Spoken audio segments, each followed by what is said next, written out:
Bro நம்ம வண்டி பார்த்தீங்கன்னா இப்போது சுவிட்ச் ஆன் பண்ணுறேன். சார்ஜ் பார்த்தீங்கன்னா 72.7. இது பார்த்தீங்கன்னா 50% கூட இல்லை. இது 50% வந்ததுன்னா 77 சம்திங் வந்தால் தான், அபவ் வந்தால் தான் 50% கம்ப்ளீட். பார்த்தீங்கன்னா 72.6. இப்போ பார்த்தீங்கன்னா 25 அபோவில் வந்து சார்ஜ் வந்து பிளிங்க் ஆகணும். செகண்ட் பாயிண்ட் வந்து இப்போ நான் ஆன்லேயே வச்சுட்டு சார்ஜ் போடுறேன். ரீசன் பார்த்தீங்கன்னா இப்போ நம்மளுக்கு ஆக்சுவலாக வந்து இங்கே 25, நெக்ஸ்ட் பார்த்தீங்கன்னா 50 தான் வந்து பிளிங்க் ஆகிட்டே இருக்கும். 50 பார்த்தீங்கன்னா 77க்கு அபோவ் வந்த பிறகு தான் 77 வோல்டேஜ் டிஸ்பிளேல அதுக்கு மேலே வந்த பிறகு தான் 75 வந்து ஸ்டார்ட் ஆகும். ஆனால் இப்போ டேரெக்டாக பார்த்தீங்கன்னா 100% போய் நிற்க போகுது.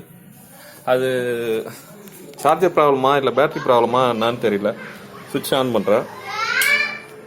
இப்போ பார்த்தீங்கன்னா 72.6 இருக்கும். இப்போ வோல்டேஜ் பார்த்தீங்கன்னா ஒரு அன்வேரியண்டாக வருது. இது பார்த்தீங்கன்னா தெரியும் உங்களுக்கு டிஸ்பிளேல 84.5 74லேருந்து வோல்டேஜ் வந்து பார்த்தீங்கன்னா ஸ்டேபிளே இல்லை. இப்போ நம்ம இது சார்ஜர் பார்த்தீங்கன்னா இங்கே பாருங்க 1 2 3 4 இங்கே 100% வந்து பிளிங்க் ஆகுது இந்த டாப் லைட்டு. இது வந்து நார்மல் கிடையாது, அப்நார்மல். இது பார்த்தீங்கன்னா இது வந்து நம்ம சார்ஜ் போடலாமா வேணாமான்றது தெரில. நம்மளுக்கு வந்து இங்கே செகண்ட் லைட்டு தான் பிளிங்க் ஆகணும். உங்களுக்கு வந்து அந்த ஃப்ளாஷ் அடிக்குதுதான் தெரில.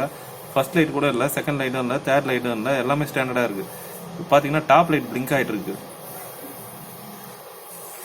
இது வந்து அப்நார்மல். இங்கே வோல்டேஜ் பார்த்தீங்கன்னா ஸ்டேபிள் இல்லை,